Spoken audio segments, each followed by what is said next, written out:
Hello guys, this video I'm gonna show you how to add a private message button for your tweet.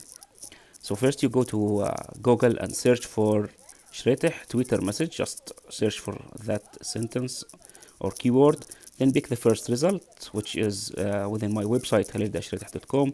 Add private message button to your tweet, hit it and wait for the website to completely load it.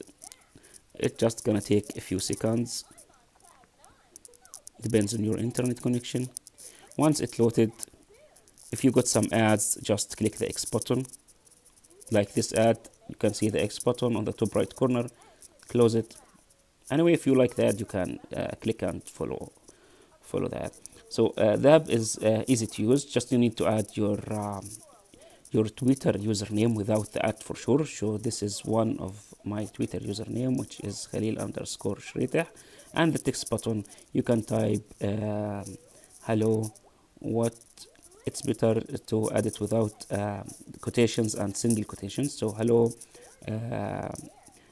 is this free, for example.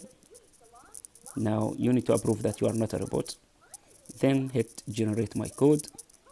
Once your code being generating, click this button, click this text box. Actually, when you click this text box, make sure to use cut, not copy, to make sure that you copied all the text inside this text box, or copy to make sure that you copied all the code. Hit cut to make sure that you copied it all. Okay, now go back to Twitter. Now hit a new tweet and say just this is a test tweet for the contact via message button. Okay, now just paste the code, click tweet. Once your tweet sent, you can see that send a private message button here. It appears here. You see guys, this is the button. This is how to use the send private message button for your Twitter tweets. Don't forget to follow, subscribe to my channel.